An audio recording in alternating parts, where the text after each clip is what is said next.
आपने मेरे last video में देखा था कि आपने ऑर्डर ऑफ द रिएक्शन क्या होता है और लास्ट में मैंने आपको न्यूमेरिकल और सेकंड ऑर्डर रिएक्शन बताई थी।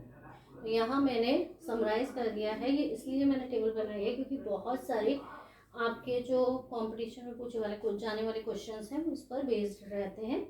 तो इसको समराइज करके एक टेबल टाइप बना दिया मैंने, जिससे कि आप लोग को लर्न आसानी से हो जाए। तो ऑर्डर आपने 3 तरीके के पढ़े थे। ऑर्डर क्या होता है आपका, रेट ऑफ रिएक्शन जो है वो रिएक्टेंट की कंसंट्रेशन की पावर पर डिपेंड करती है, और जो पावर का सम होता है वो आपका ऑर्डर ऑफ द रिएक्शन कहलाता है।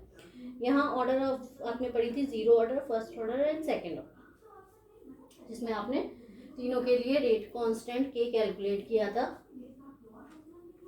जिसकी यूनिट जीरो ऑर्डर के लिए मोल पर लीटर सेकेंड इनवर्स होती है, फर्स्ट ऑर्डर के लिए सेकेंड इनवर्स मोल पर litre mole inverse litre second inverse second order के लिए। तो ये जो यूनिट आपको मैंने लिखी है और हर इंटीग्रेटेड रेट इक्वेशन के साथ कैलकुलेट करके दिखाई थी, तो वो जो है वो आपकी हर यूनिट के साथ या ऑर्डर के लिए जो रेट कांस्टेंट है उसकी यूनिट है। और ये आपकी कॉम्पिटिशन में पूछी जाती है कि what is the unit of zero order reaction, what is the unit of rate constant for zero order reaction. तो आपको ये कई ऑप्शन दिए होंगे, उसमें से जीरो ऑर्डर को आपको सेलेक्ट करना। वैसे ही फर्स्ट ऑर्डर और सेकेंड ऑर्डर के लिए यूनिट्स आपकी कॉम्पिटिशन के एग्जाम्स में पूछे जाती है।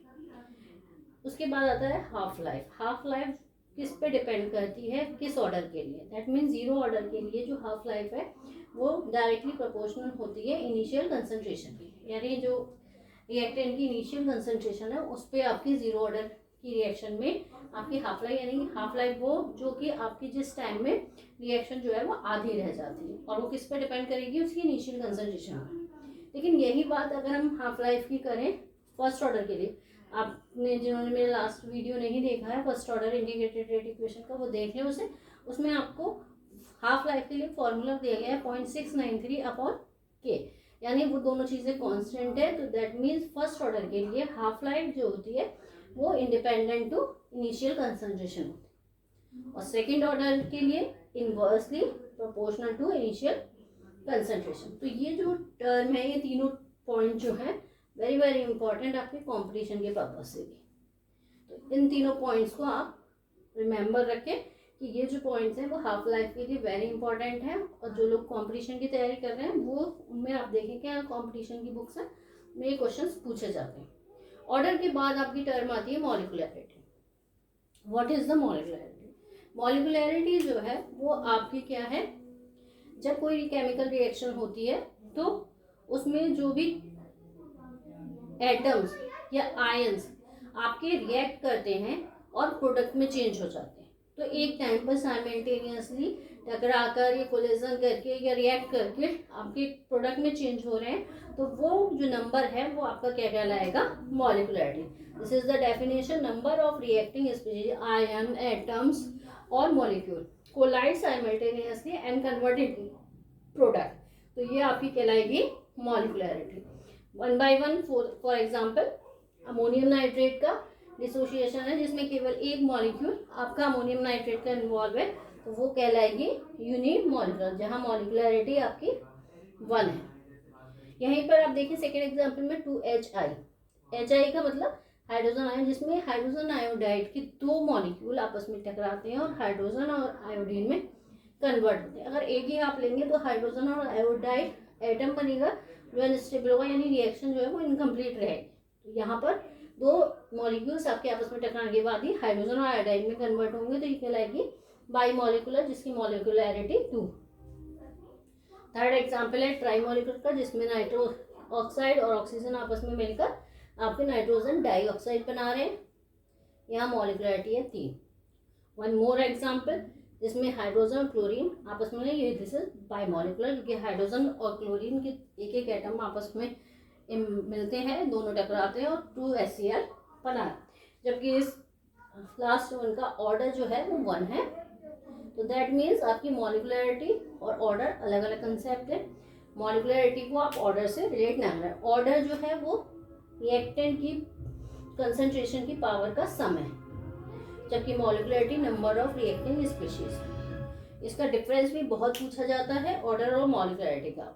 ऑर्डर आपका एक्सपेरिमेंटल कंसेप्ट है और जबकि मॉलिक्युलरिटी आपका थ्योरेटिकल कंसेप्ट है। ये आपका order, this is one molecularity. Molecularity is theoretical concept, order is experimental. जबकि आपका मॉलिक्युलरिटी होल नंबर है, नेगेटिव होल नंबर या पॉजिटिव इंटीजर होगा, जबकि ऑर्डर जो है वो फ्रैक्शनल वैल्यू नेगेटिव भी हो सकता है। और ये आपकी नंबर ऑफ रिएक्टिंग स्पीशीज है, जबकि ये सम ऑफ पावर है जो कि आपका रिएक्टेंट की कंसंट्रेशन पर होती है।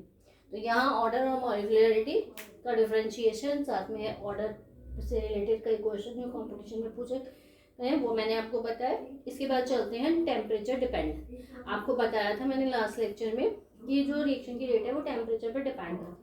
तो टेम्परेचर पर किस तरीके से डिपेंड करती है, उसमें आप टेम्परेचर कोफिशिएंट, आर्हेनियस इक्वेशन और कैटालिस्ट के बारे में पढ़ेंगे।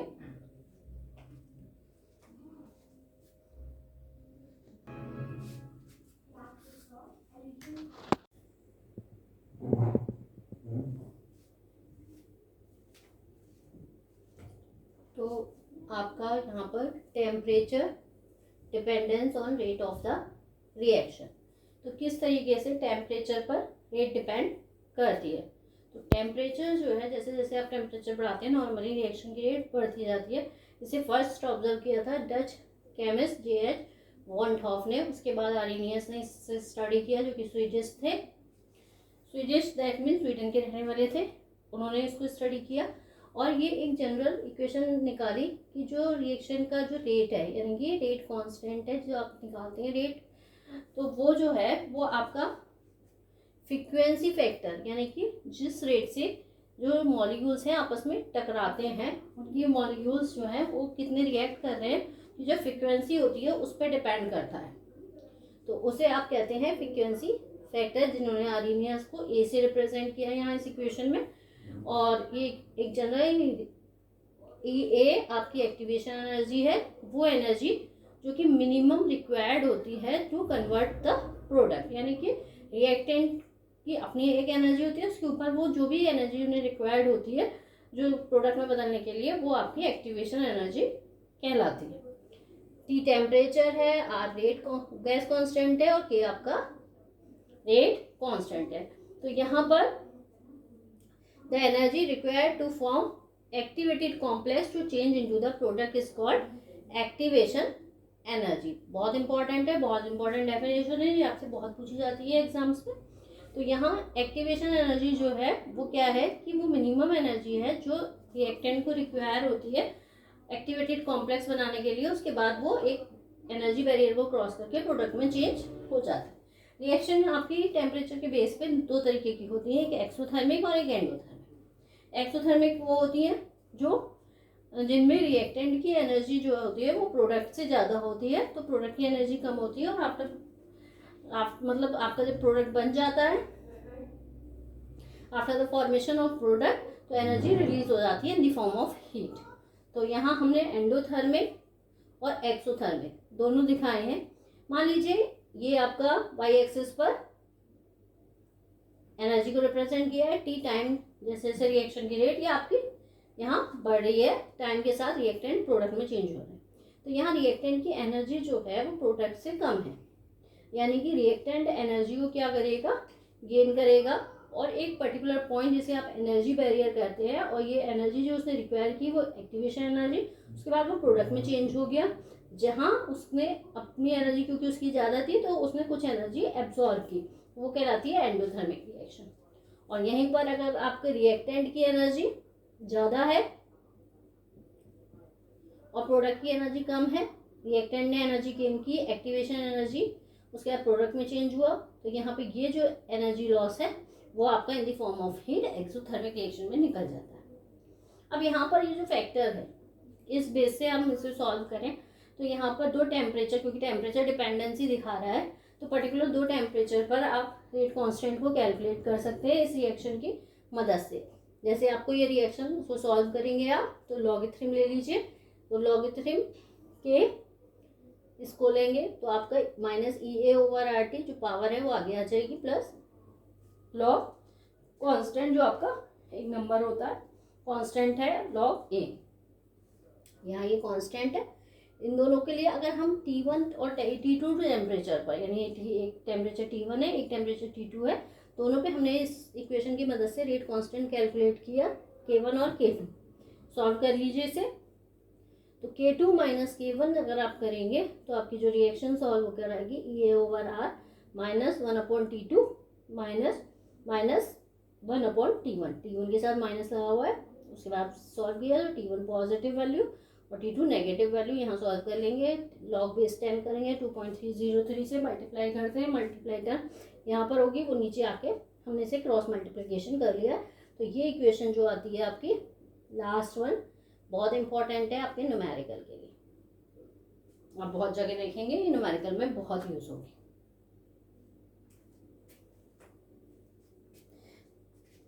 इस रिएक्शन की मदद से आप कई सारे न्यूमेरिकल को सॉल्व कर सकते हैं।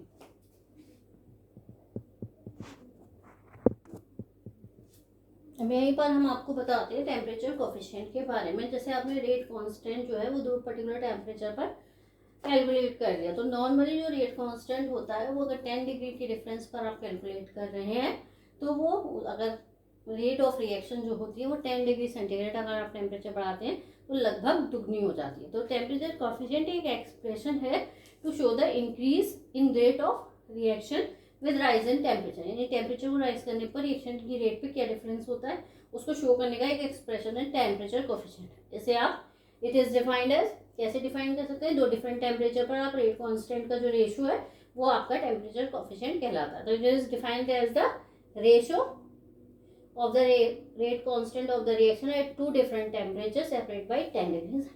तो अगर जिस भी टेम्परेचर पर आपने T पे लिया है पहला, तो T+10 पे आप दूसरा रेट कांस्टेंट कैलकुलेट कर लीजिए। नॉर्मली 25 और 35 लेते हैं क्योंकि रूम टेम्परेचर 25 होता है, तो लगभग, तो ये जो रेशियो आता है वो लगभग हर रिएक्शन के लिए 2 होता है। तो ये आपका टेम्परेचर कोफिशिएंट है, बहुत इंपॉर्टेंट है, कई बार पूछा जाता है कंपटीशन में भी, और पर्टिकुलरली 1 या 2 नंबर में आपका फर्स्ट। रोल ऑफ कैटालिस्ट, यहाँ तो ये टेम्परेचर का इफेक्ट आपने आर्गेनियस इक्वेशन से पढ़ लिया। कैटालिस्ट का क्या रोल होता है, नॉर्मली ये जो आपने पढ़ी उसमें कैटालिस्ट रोल प्ले करता है, तो रिएक्शन की जो रेट है उसको बढ़ा देता है bye lowering the activation energy. Catalyst का क्या रोल है, जो एक्टिवेशन एनर्जी है उसको कम करके वो जो है आर्गेनियस फैक्टर या EA को कम करके जो रिएक्शन है उसकी रेट को बढ़ा देता है। यहीं पर एक छोटी सी आपकी थ्योरी है, कोलिजन थ्योरी, इन शॉर्ट में आपको डिस्कस कर दे रही हूँ। कोलिजन थ्योरी आपके आर्गेनियस इक्वेशन से ही रिलेटेड है। आर्गेनियस से बताया कि जब मॉलिक्यूल्स आपस में कोलाइड करते हैं उसके बाद वो एक एनर्जी, जो एनर्जी बैरियर है या EA को लेके क्या करते हैं, एनर्जी बैरियर को क्रॉस करके प्रोडक्ट में चेंज होता है। यहाँ कोलिजन थ्योरी के अकॉर्डिंग क्या है कि आपके जो मॉलिक्यूल्स हैं वो आपस में टकराते रहते हैं, कोलिजन करते रहते हैं, लेकिन सारे मॉलिक्यूल्स जो टकराते हैं वो इफेक्टिव कोलिजन नहीं करते। तो दो तरीके की आपकी कोलिजन होती है, एक इफेक्टिव और एक इनइफेक्टिव। इफेक्टिव कोलिजन वो जिसमें आपका टकराने के बाद मॉलिक्यूल जो है वो प्रोडक्ट में बदल जाते हैं, जबकि इनइफेक्टिव जिसमें आपकी टकराने के बाद वो EA यानी एक्टिवेशन एनर्जी या बैरियर को क्रॉस नहीं कर पाते और दोबारा से अलग हो जाते हैं, यानी कि वो इनइफेक्टिव रही, उसमें प्रोडक्ट नहीं बना। तो यहाँ पे जैसे जैसे आपकी कोलिजन होती है, कोलिजन फ्रीक्वेंसी, तो उसी के बेस पे रेट कांस्टेंट की जो इक्वेशन दी गई थोड़ा सा चेंज कर दिया गया कि रेट कांस्टेंट को आप जो आर्गेनियस फैक्टर था उसे कोलिजन फ्रीक्वेंसी कहा गया, और उसमें आपका AB यानी मॉलिक्यूल्स के टकराने की जो इफेक्टिव कोलिजन है उसको देखा गया कि कितने इफेक्टिव कोलिजन है, जिस पे बेस पर हम रेट कांस्टेंट जो है वो, क्योंकि इफेक्टिव कोलिजन प्रोडक्ट में बदलेंगे तभी आपकी जो रेट है वो चेंज होगी। तो यहाँ पर इफेक्टिव कोलिजन को कंसीडर किया गया। इसके बाद प्रोबेबिलिटी कि किन मॉलिक्यूल्स की आपकी प्रोबेबिलिटी ज़्यादा है, तो वहाँ एक प्रोबेबिलिटी फैक्टर लगाया गया। तो ये जो कोलिजन फ्रीक्वेंसी है वो क्या होती है, नंबर ऑफ कोलिजन पर सेकंड पर यूनिट वॉल्यूम, यानी कि ये जो कोलिजन फ्रीक्वेंसी Z है वो आपकी नंबर ऑफ कोलिजन है पर सेकंड पर यूनिट वॉल्यूम, जो कि आपके जितने भी मॉलिक्यूल्स कोलाइड कर रहे हैं, और उसके बाद उसमें से इफेक्टिव वाले पीके प्रोबेबिलिटी जिनकी प्रोडक्ट में बदलने की ज़्यादा है वो इफेक्टिव कोलिजन, तो ये प्रोबेबिलिटी फैक्टर लगाया गया। तो ये आपकी कोलिजन थ्योरी, ये आपका लास्ट टॉपिक था जनरल। तो आपको बता दिया। अब आपके नेक्स्ट में वीडियो में हम आपकी नेक्स्ट यूनिट के साथ या नेक्स्ट चैप्टर के साथ मिलेंगे, टॉपिक के साथ। तो थैंक यू।